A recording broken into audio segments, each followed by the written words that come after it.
안녕하세요. 오늘도 성문교 이규영 목사입니다. 오늘도 하나님 나라의 관점으로 읽는 성경 공부 민수기 강해를 시작하도록 하겠습니다. 다 같이 기도하겠습니다. 하나님 아버지 감사합니다. 연일 폭염으로 힘들고 지친 저희들의 삶을 오늘도 일으켜 세워주셔서 하나님의 말씀 가운데 두시오니 감사드립니다. 저희들 건강을 주님께서 도와주시고 강건케 하셔서 하나님의 영광을 위해 살아가는 데 부족함이 없도록 주님 인도하여 주시옵소서. 오늘 이 시간도 진정으로 주님께 맡겨오며 예수님 이름으로 기도하옵나이다. 아멘. 네, 덥습니다. 연일 폭염이 계속되고 있는데요. 여러분들 이런 날씨일수록 더 건강에 유의하셔서 코로나도 함께 이 폭염과 함께 진짜 지치고 어려운 시간들을 보내고 있는데 여러분들 그 마음 모든 것을 주님께 맡기면 주님께서 영적 쉼을 주시고 평안을 주셔서 주님이 영적인 시원함을 평안함을 주실 줄 믿습니다. 그런 마음으로 오늘 성경 공부 함께 하도록 하겠습니다. 자, 민수기 4장인데요. 레위 자손에 관한 이야기가 지금 계속됩니다. 지금 굉장히 긴 장과 절을 사용해서 레위 자손에 관한, 레위 자손은 따로 인구 조사도 하고 그 맡은 임무들을 상세하게 적어놓고 있습니다. 그렇게 하는 이유는 하나님께서 이 레위 자손을 통해서 어떤 영적인 진지를 구축한다는 얘기가 전쟁할 때 보면은 참호를 파고 전쟁 준비를 하죠. 마찬가지입니다. 영적인 진지를 구축하는 일을 담당하는 자손이기 때문에, 지파이기 때문에 굉장히 세밀하게 하나님께서 이 레위 자손에 관한 이야기를 오늘 많은 시간을 할애해서 하고 계신 거죠. 왜 그러냐면 이 영적 진지가 무너져 버리면 이스라엘 백성은 하나님의 자녀가 되는 의미가 없게 되죠. 왜 이스라엘인가? 그 의미는 바로 이 세상 속에 어떤 영적 베이스 캠프, 영적인 진지, 영적 본부를 세워야 되는 임무를 가진 자손이기 때문에, 이스라엘 자손은 그런 의무가 있기 때문에 바로 이렇게 그 중에서도 레위 자손을 통해 그것을 이뤄내려는 하나님의 뜻이 있다는 것 우리가 한번 잘 알 필요가 있습니다. 저번 주에 이어서 4장 2절에 보면 고핫 자손, 그러니까 레위 지파 중에 고핫 자손이 있죠. 여러분, 레위는 세 자손, 그 가문이 있다 그랬습니다. 게르손 가문, 그 다음에 고핫 가문, 그 다음에 마지막 어디죠? 무라리 가문입니다. 게르손, 고핫, 무라리. 계속 나옵니다. 여러분 상식적으로 외워두세요. 레위 지파는 게르손, 고핫, 무라리. 근데 3장에서는 그 난 순서대로, 나이 서열대로 게르손이 제일 먼저 소개되고 그 다음 고핫이 소개됐으며 무라리가 소개됐습니다. 근데 4장에 와서는 바뀝니다. 4장 2절에 보니까 어느 자손이 제일 먼저 소개가 돼요? 고핫입니다. 고핫. 왜 그런가 제가 저번 주 마지막에 말씀을 드렸죠. 여러분, 12지파도 마찬가지예요. 12지파 중에 나이 순으로 제일 먼저 태어난 사람은 르우벤입니다. 근데 여러분, 르우벤이 먼저 소개되지 않아요. 이제부터는. 어디가 소개되냐? 유다입니다. 유다지파. 그래서 여러분, 유다지파가 이 진영, 백성들이 이동할 때의 이 대열에 동서남북 중에 어느 쪽을 맡게 됩니까? 동쪽을 맡게 되죠. 제일 중요한 방향 순서입니다. 왜냐하면 성막의 입구가 동쪽에 있기 때문이죠. 이 동쪽에 수장 노릇을 하는 게 유다 지파입니다. 르우벤이 아니에요. 예. 마찬가지로 이 레위 지파의 자손들도 바로 고핫이 가장 성막을 관리하고 이동할 때 성막의 어떤 부분을 메고 가느냐, 이동시키느냐에 따라서 중요한 그 자손이, 중요한 그 가문이 선택이 됩니다. 그게 바로 고핫입니다. 그럼 목사님, 고핫이 뭘 맡았기에 그럽니까? 그것은 바로 4장 5절에 있는 증거궤죠. 언약궤. 증거궤, 언약궤 다 같은 말인데 법궤 다 같은 말입니다.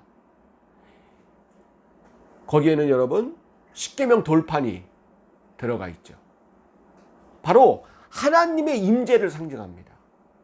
그래서 여러분 증거궤는 성소 중에서도 지성소, 가장 안쪽 그 지성소에 여러분 보관이 되는 것입니다. 거기는 아무나 못 들어가죠. 대제사장만 들어갈 수 있죠. 그 법궤를 이동할 때 메고 이동하는 사람들이 고핫 자손들입니다. 그렇기 때문에 제일 중요한 임무를 맡은 거죠. 어떻게 보면 하나님을 모시고 가는 거나 마찬가지예요. 예. 하나님을 모시고 가는 거. 그렇기 때문에 고핫 자손이 제일 먼저 소개가 된다는 거죠.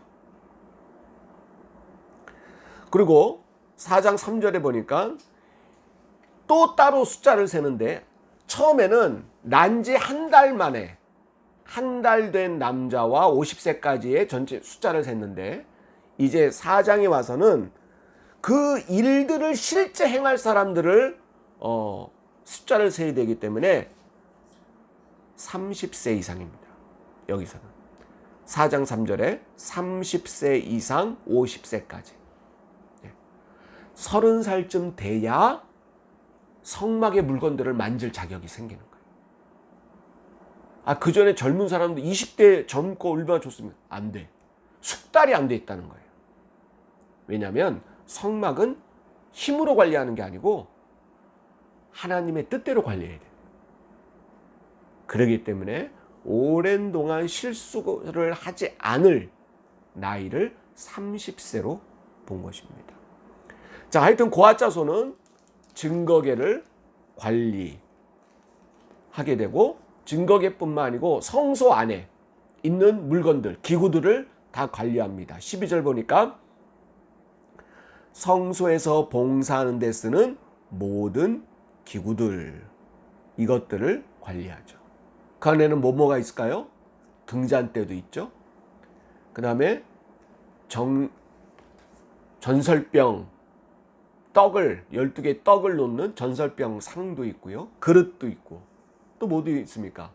향을 계속 피워대는 분향단도 있습니다. 그러니까 성소 안에 들어가 있는 그러한 중요한 기구들을 관리하는 게 고핫 자손들입니다. 그 다음 22절은 게르손, 두 번째 소개되는 게 게르손 자손들입니다. 얘네들은 뭘 관리한다 그랬습니까? 25절. 게르손 종족이 할 일은 곧 그들이 성막의 휘장들과 회막과 그 덮개, 주로 이 천 종류들, 가죽이나 천, 이런 것들을 게르손들이 관리하고 이동할 때 이거를 맡아서 메고 이동을 하게 되죠. 그 다음에 29절은 무라리 자손인데, 이들의 임무는 뭡니까? 31절 32절 보니까 그들이 직무를 따라 회막에서 할 모든 일, 곧 그 맬 것, 맨다는 거죠. 왜? 이동을 해야 되기 때문에. 이러하리니 곧 장막의 널빤들과 그 띠, 그리고 그 기둥, 그리고 그 받침, 그리고 32절 뜰 둘레의 기둥들과 그 받침들과 그 말뚝, 그리고 그 줄. 이 무라리들은 주로 이 성막을 세우는 어떤 널빤이랄지 기둥, 말뚝, 말뚝에 매는 줄 이런 것들을 주로 관리를 합니다. 자, 그래서 총 합계 회막 봉사를 한 레위 지파의 모든 숫자가 48절에 계수가 됩니다. 곧 그 계수된 자는 몇 명이에요? 48절 8,580명. 8,580명. 이들이 바로 회막을 관리하고 이동할 때 메고 가고, 그리고 좀 상했으면 수리도 하고, 뭐 다시 만들어야 되면 그걸 제작할 수 있는 그런 기술까지 갖추는 사람이 8,580명이다. 여러분, 많은 숫자가 아닙니다. 왜냐하면 그 회막에 있는 모든 것들을 관리하려면 그걸 다 뭐 예를 들어서 등잔 때는 등잔대 관리가 한 사람, 이거 아닙니다. 주로 이 등잔대만 전문적으로 하는 그 한 사람은 있겠죠. 최고의 기술자가, 관리자가 있겠지만, 이 사람이 만약에 죽어버리면 어떻게 해요? 안 되죠. 여기에 아마 수백 명이 이 사람한테 이 등잔대에 관한 모든 기술을 전수받고, 그것을 뭐 기록도 하고 해야 되기 때문에 그것은 적은 숫자가 아니라는 거죠. 자, 그다음 5장, 6장, 7장은 여러분 그냥 넘어가도록 하겠습니다. 여기는 무슨 얘기냐면, 주로 이동 간에 일어날 여러 부정적인 일들, 무슨 성폭력 사건이랄지 도둑, 뭐 물건을 훔치는 일이랄지 200만 명이 이동을 하니까 무슨 일이 그 안에서 다 이럴지 모르잖아요. 그런 일들을 어떻게 처리하고 판결하는가, 그러한 일들이고요. 5장은 6장은 나시린법입니다. 나시린이 뭐냐면 6장 2절에 이렇게 나와 있습니다. 이스라엘 자손에게 전하여 그들에게 이르라. 남자나 여자가 특별한 서원 곧 나시린의 서원을 하고 자기 몸을 구별하여 여호와께 드리려고 그랬어요. 여러분, 하나님은 처음 난 것은 다 내 것이라 그랬어요. 처음 난 것. 그래서 하나님이 처음 난 것, 사람이든지 양, 짐, 가축들도 처음 난 것은 다 하나님께 바치는 거예요. 하나님 거예요. 그런데 그 외에 특별한 서원을 가진 사람이 있을 수 있잖아요. 나는 마지가 아니지만 저는 하나님께 헌신하여 드리겠습니다. 이런 사람이 있을 수 있잖아요. 이런 마음이 든다. 이런 결심이 쓴다. 이런 결단이 쓴다. 서원된 자예요. 이 사람들은 특별히 나시린이라 불렀습니다. 그래서 특별 관리를 하는 거예요. 이 사람들은. 뒤에 보니까 여러분, 이 사람들은 머리를 밀지 않아요. 머리를 밀지 말고 부정한 음식도 입에 대지 않고 모든 것들을 조심하면서 그렇게 합니다. 여러분, 나시린 중에 아주 유명한 사람이 한 명 있어요. 사사기에 힘센 사람 삼손. 그 여러분, 삼손이 그 머리에서 힘이 나온다 그러잖아요. 그 머리를 엄청 길었잖아요. 머리 기르는 이유가 여러분, 그냥 자기가 무슨 패션 멋있게 보이려고 한 게 아니고, 나시린들은 머리를 밀지 않았습니다. 그래서 머리가 긴 거였어요. 그래서 나시린 혹은 구별한 자, 그런 거에 관한 뭐가 있습니다. 여기서 우리가 은혜되는 말씀을 한 구절 보면 제사장의 축복에 관한 말씀인데요. 바로 6장 24절에서 26절까지입니다. 하나님께서 저와 여러분에게 주시는 말씀으로 믿고요. 한번 제가 읽어보겠습니다. 민수기 6장 24절에서 26절. 여호와는 내게 복을 주시고 너를 지키시기를 원하며 여호와는 그의 얼굴을 내게 비추사 은혜 베푸시기를 원하며 여호와는 그 얼굴을 내게로 향하여 드사 평강 주시기를 원하노라 할지니라 하라. 아멘. 아멘. 여러분, 오늘날 이 그리스도인들은 하나님을 향하여 있는 자들입니다. 그리고 하나님의 영광을 위해 이제부터 살겠다라고 다짐한 사람들이죠. 흡사 구약의 제사장들처럼 그 제사장들에게 주는 축복이 이와 같다는 거예요. 하나님이 원하는 것입니다. 우리가 이렇게 해달라고 요구하는 게 아니고 하나님은 이제 하나님을 위해 살겠다라고 결심한 사람들에게 복을 주시기를 원하고요. 지키시기를 원하고요. 은혜 베푸시기를 원하고요.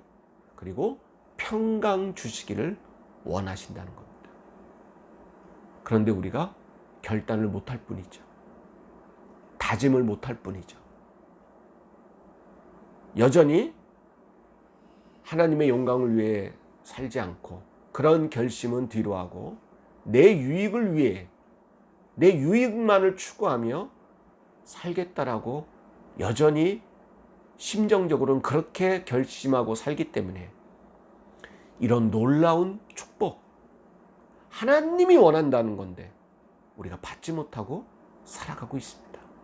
하나님은 복 주시기를 원하고 은혜 주시기를 원하고 지키시기를 원하고 평강 주시기를 원합니다. 이 복을 다 받으시길 주의 이름으로 축원드립니다. 자, 이제 7장을 가면 바로 이제 모든 지파들이 떠날 준비를 마치고 이제 마지막에 각 지파의 대표자들이 하나님께 헌물을 드립니다. 그래서 12지파에게 요구되는 헌물, 하나님께 드리는 것, 그 헌물들을 보니까 처음에 모든 회막의 기구들에게 기름을 바릅니다. 성별하는 거죠. 네. 여러분 이제 떠나면 거기 먼지도 묻고 때로는 더러운 하나님의 물건인데 성물에 그런 것들이 하면 되겠습니까? 하고 미리 기름을 발라 거룩히 구별했습니다. 그게 1절이죠. 7장 1절. 그리고 각 지파의 대표자들이 자기 지파를 대표해서 하나님께 헌물을 하는데 총 3절 보니까 그들이 여호와께 드린 헌물은 덮개 있는 수레 6대, 수레, 끌고 가는 수레가 6대, 그리고 소 12마리. 그러니까 한 수레에 2마리씩, 한 수레에 2마리. 그래서 지파별로, 각 지파별로 소 1마리, 그리고 2지파의 수레 1대. 이것을 하나님께 드렸다는 것입니다. 근데 여러분 이걸 들을 때 너무 저는 글자로 읽지만 너무 감격스러웠어요. 제가 한번 읽어볼까요? 그리고 하나님께서 그 헌물을 바치는 각 지파의 대표자의 이름을 다 적어 놓으셨어요. 12절 첫째 날에 헌물을 드린 자는 어느 지파? 유다 지파. 자, 첫 번째 드리는 지파입니다. 되게 영광스러운 거죠. 첫째 날에 첫째 날 드리는 하나님께 헌물하는 지파는 유다 지파예요. 아까 여러분 제가 말씀드렸죠. 태어나기는 야곱의 12아들 중에 누가 제일 먼저 태어났어요? 루벤이잖아요. 근데 계속 지금 지파 중에 제일 먼저 소개되고 제일 먼저 앞장서는 사람들은 유다 지파입니다. 유다 지파예요. 자, 12절. 첫째 날에 헌물을 드린 자는 유다 지파 암미나답의 아들 나손이라. 이 나손이라는 사람이 이 성경책에 지금 기록되는 순간이에요. 헌물을 드리면서. 그러면서 어떻게 헌물을 드리는가? 13절부터 17절까지 유다 지파의 헌물 드리는 내용이 쫙 적혀 있어요. 여러분 한번 시간 내서 한번 쭉 읽어보세요. 얼마나 감격이 되는지 몰라요. 여러분, 이렇듯이 하나님께 드리면 너무 감격스러운 일들이라는 거예요. 그리고 이렇게 생명책에 그 이름까지 기록된다는 거예요. 그러니까 여러분, 하나님께 드리기를 아까워하면 안 돼. 하나님께 드리기를 억지로 하면 안 돼. 18절, 둘째 날에는 이사갈 지파가 이사갈의 지휘관 수알의 아들 느다엘이 헌물을 드렸으니.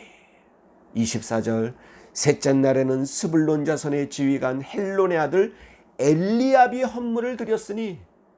30절, 넷째 날에는 루벤 자손의 자손 엘리술이. 36절, 다섯째 날에는 시므온 지파가. 42절, 여섯째 날에는 갓 지파가. 48절, 일곱째 날에는 에브라임 지파. 54절, 여덟째날에는 므낫세 지파. 60절, 아홉째 날에는 베냐민 지파. 66절, 열째 날에는 단 지파. 72절, 열한째 날에는 아셀 자손, 아셀 지파. 78절, 열두째 날에는 납달리 자손의 지휘관 에난의 아들 아히라가 헌물을 드렸으니. 12일 동안 12지파가, 각 지파가 한 날 내내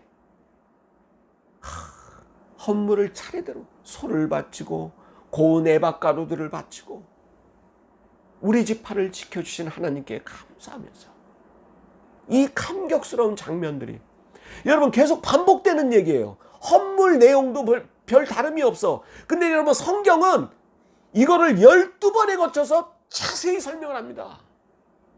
왜 그럴까요? 뭐 성경 책이 남아돌아서 그런가요? 여백이 많아서? 아닙니다. 하나님이 그렇게 시키신 거예요. 낱낱이 세세하게 적어놔라. 나에게 그 영광을 돌리며 감사함에 감격한 그 사람들의 이름, 그 대표자, 앞에 나와서 헌물을 드린 그 대표자, 어떻게 드렸는지 그 내용까지 잘 적어놔라. 하나님이 말씀하신 거죠. 여러분, 이렇듯 감격스러운 일들을 우리가 외면해서 되겠습니까? 자, 이제 12지파들이 다 떠날 준비하고, 이제 성막, 회막을 관리하는 또 이 레위 지파들이 자기 임무들을 다 부여받고, 이제 12지파 대표자들이 첫째 날, 둘째 날 정해서 12일 동안 하나님께 이제 헌물을 드리고 그리고 다시 한번 레위 지파가 어떤 지파인지를 또 반복해서 설명하십니다. 8장 14절에서 바로 26절까지 바로 하죠. 예를 들면 그런 거예요. 14절, 레위인을 구별하라. 그들이 내게 속할 것이다. 15절, 회막에 들어가서 봉사를 해야 된다. 그리고 왜 그래야 되는지, 처음 난 것은 다 내 것인데 각 지파에 처음 난 것을 다 이렇게 일일이 모일 수가 없으니 레위 지파를 대신해서 내 것으로, 하나님께 속한 지파로 따로 빼두어 구별되어진 그런 레위 지파에 대한 내용입니다. 자, 9장은 여러분 다시 유월절에 관한 이야기를 합니다. 왜냐? 여러분, 유월절은 그만큼 중요하기 때문입니다. 여러분, 이게 인구조사는 2월 달에 있어요. 2월 달. 그런데 여러분, 유월절은 1월 달에 드립니다. 그러니까 이 이스라엘 자손의 달력은 6월절로 시작이 돼요. 6월절 드리는 게 1월이야. 1월 1일 날. 네. 그래서 양을 구별하는 게 14일 동안 2주간이니까 1월 14일이 6월절이죠. 네. 1월 1일부터 양을 구별해서 흠없는 양을 준비해 놨다가 14일 날 6월절 제사를 드립니다. 자, 하여튼 이 6월절에 관해서 오늘 이야기를 합니다. 그런데 오늘 이 이야기를 하는 이유는 이 6월절이 1월 달에 있는데 간혹 못 드린 사람들이 있을 수 있다. 예를 들어 어디 여행 갔다 온 사람, 6월절 기간에. 아니면은 뭐 어떤 자기 개인적인 그거기 때문에 못 드렸다. 근데 여러분, 6월절을 못 드리면 하나님이 노하신다. 6월절 드리는데 빠졌다. 안 돼. 그래서 하나님이 한 번 더 기회를 줍니다. 그게 바로 두 번째 6월절이에요. 두 번째. 자, 진짜 6월절은 1월 14일 날 드리는 거예요. 근데 사정이 있어서 못 드린 사람은 두 번째 11절입니다. 11절 몇째 달? 9장 11절입니다. 몇째 달? 둘째 달 14째 날. 그러니까 1월 14일 날 못 드린 사람은 2월 14일 날 드릴 수 있도록, 예. 이게 바로 연기된 6월절, 두 번째 6월절, 뭐 이런 식으로 소개가 됩니다. 이게 민수기에 처음 나온 거예요. 자, 이제 민수기 9장, 이제 구름이 떠오릅니다. 구름 따라가는 거예요. 예. 낮에는 구름 기둥, 밤에는 불 기둥인데 이제 구름 기둥이에요. 9장 17절. 구름이 성막에서 떠오르는 때에는 이스라엘 자손이 곧 행진하였고, 구름이 머무는 곳에, 구름이 멈춘 곳에 이스라엘 자손이 진을 쳤다. 18절. 이스라엘 자손이 누구의 명령? 여호와의 명령을 따라. 여기 줄거 놓으세요. 여호와의 명령을 따라 행진하였고, 또 누구의 명령? 여호와의 명령을 따라 진을 쳤으며. 여기도 줄을 주세요. 구름이 성막 위에 머무는 동안에는 그들이 진영에 머물렀고. 19절. 구름이 성막 위에 머무는 날이 오랠 때. 여기도 줄 치세요. 머무는 날이 오랠 때. 이스라엘 자손이 여호와의 명령을 지켜. 여호와의 명령을 지켜 줄 치고 행진하지 아니하였습니다. 20절. 혹시 성막 위에 머무는 날이, 구름이 성막 위에 머무는 날이 적을 때.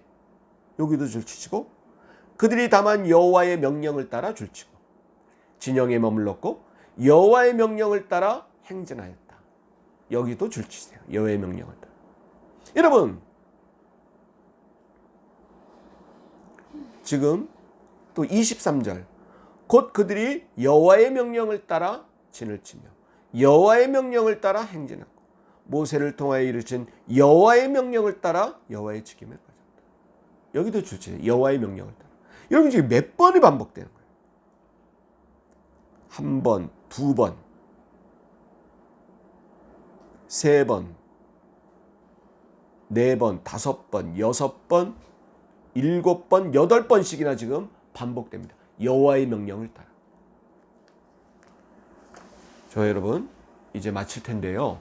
오늘 핵심 주제는 여호와의 명령을 따르는 것입니다. 그러면 아까 말씀드린 복 주시기를 원하고, 하나님은 은혜 주시기를 원하고, 지키시기를 원하고, 평강 주시기를 원해요. 단 조건, 여호와의 명령을 따라. 그러기 위해서는 내 자유로 판단하지 마세요. 내 자유로 판단하지 마. 아, 이건 너무 좋아. 아, 이건 너무 좌절돼. 함부로 판단하지 마세요. 구름 기둥이 있는 대로 가야 돼. 너무 오래 머문다고, 아, 이거 빨리 가야 되는데, 내 판단이 개입되면 안 돼. 너무 적어서, 아, 나 좀 쉬고 싶은데 또 움직여야 돼. 내 상황을 보지 말고. 오늘 핵심 뭡니까? 여호와의 명령을 따라. 마치겠습니다. 주님 같이 기도로 마칩니다. 하늘에 계신 우리 아버지여, 이름이 거룩히 여김을 받으시오며 나라가 임하옵시며 뜻이 하늘에서 이루어진 것 같이 땅에서도 이루어지이다. 오늘날 우리에게 일용할 양식을 주옵시고, 우리가 우리에게 죄 지은 자를 사하여 준 것 같이 우리의 죄를 사하여 주옵시고, 우리를 시험에 들게 하지 마옵시며 다만 악에서 구하옵소서. 대개 나라와 권세와 영광이 아버지께 영원히 있사옵나이다. 아멘. 감사합니다.